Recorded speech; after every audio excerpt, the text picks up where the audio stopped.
কিছুদিন থেকে শরীরটা একদমই ভালো নেই, সেই সঙ্গে মনটাও ভালো নেই। শরীর এবং মন দুইজনে পাল্লা দিয়ে কেন জানি না শুধু খারাপই হচ্ছে। তাই তো বরমশাইকে সঙ্গে নিয়ে মার্কেটে চলে গেলাম। আমি জানি প্রতিটা মেয়েরই শরীর কিংবা মন খারাপ হলে মার্কেটে গেলে অটোমেটিক্যালি তাদের সবকিছুই একদম চাঙ্গা হয়ে যায়। আর কিছুদিন পরেই আমার মেয়েটার জন্মদিন, তারপরে তো আবার কিছুদিন পরে ঈদও আসছে। তাই ভাবলাম যে রোজা শুরু হওয়ার আগের দিনই সবকিছু কেনাকাটা শেষ করে ফেলি, কারণ রোজা নিয়ে বাচ্চা নিয়ে মার্কেটে গিয়ে ঘোরাফেরা করতে একদমই ভালো লাগে না। তো মার্কেটে গিয়ে মা মেয়ে মিলে কি কি শপিং করলাম জানতে হলে অবশ্যই কিন্তু পুরো ভিডিওটার সঙ্গেই থাকবেন। হ্যালো এভরিওয়ান, আসসালামু আলাইকুম। কি অবস্থা সবার, সবাই কেমন আছেন? আলহামদুলিল্লাহ আমরা কিন্তু বেশ ভালো আছি। তো দেখতেই পাচ্ছেন আপনাদের সঙ্গে গল্প করতে করতে কিন্তু আমরা মার্কেটে চলে এসেছি। আর মার্কেটে এসে কিন্তু অলরেডি কেনাকাটাও শুরু করে দিয়েছি। আসলে ঈদের আগে আগে মার্কেটে এত বেশি ভিড় হয়, বাচ্চা নিয়ে মার্কেটে এসে পা ফেলারই একদম জায়গা থাকে না। আর রোজা নিয়ে এত ভিড় ঠেলে কেনাকাটা করতে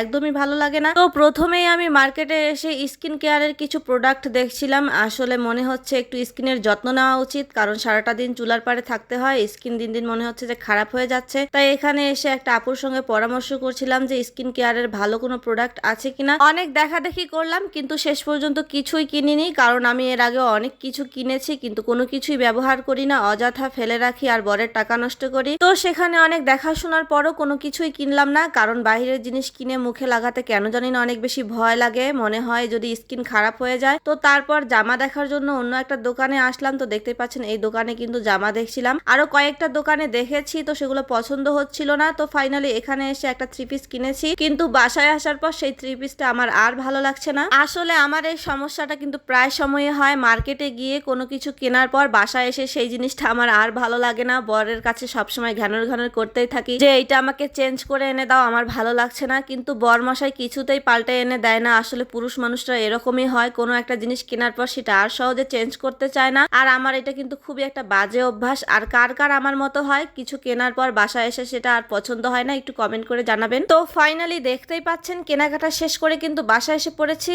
আর কি কি কিনেছি আজ সেটা শেয়ার না করলাম, পরবর্তীতে অন্য কোনো ভিডিওতে শেয়ার করব, কারণ এগুলো শেয়ার করতে গেলে ভিডিওটি অনেক লম্বা হয়ে যাবে। আর এই যে দেখেন আমার মেয়েটার কাণ্ড, সে বাসায় এসেই লিপস্টিক নিয়ে কিভাবে খেলা শুরু করে দিয়েছে। সে লিপস্টিক শুধু ঠোঁটে না সারা মুখে লাগায়, আর এইভাবে সমস্ত লিপস্টিক আমার শেষ করে ফেলেছে। তো সে তো ব্যস্ত তার কাজ নিয়ে, আর আমাকে তো বসে থাকলে চলবে না। বাহিরে থেকে এসে আবারও রান্না বান্না শুরু করে দিতে হলো। আসলে আমাদের বাড়ির বউদের জীবনে না আছে ছুটি, না আছে কোনো অবসর। সারাটা দিন কোনো না কোনো কাজ দিয়ে আমাদেরকে জীবনটা পার করতে হয়। এই যে সারাটা দিন সংসারে এত এত কাজ করা হয়, তারপরেও দেখবেন সামান্য পান থেকে চুন খসলেই সবাই মিলে কতটা কথা শোনায়। আসলে কেউ না কথা শোনাতে একদমই ছাড় দেয় না, কিন্তু কেউ ভাবে না যে তারাও মানুষ, তাদেরও ভুল হতে পারে। আসলে পৃথিবীর সবার ভুল হয়, শুধু বাড়ির বউদের একারই ভুল হয় না। তো দেখতেই পাচ্ছেন আপনাদের সঙ্গে গল্প করতে করতেই কিন্তু রান্না বান্না অনেক দূর এগিয়ে নিয়েছি। আর আজ রান্না করেছি আলু আর বাটা মাছ হাত দিয়ে মাখিয়ে মাখা মাখা একটা তরকারি। এই তরকারিটা খেতে যে এতটাই মজা লাগে, আমার মা কিন্তু বাসায় এই তরকারিটা রান্না করতো, তাই হঠাৎ করে আজ মায়ের হাতে রান্না খেতে ইচ্ছে করছিল, তাই এই তরকারিটা রান্না করে নিলাম। জানি মায়ের মতো হবে না, তারপরেও রান্না করতে কি দোষ বলেন। আর এই তরকারিটাতে কিন্তু একদমই ঝোল থাকবে না, একেবারে মাখা মাখা হবে। আর এই তরকারিটা খেতে কিন্তু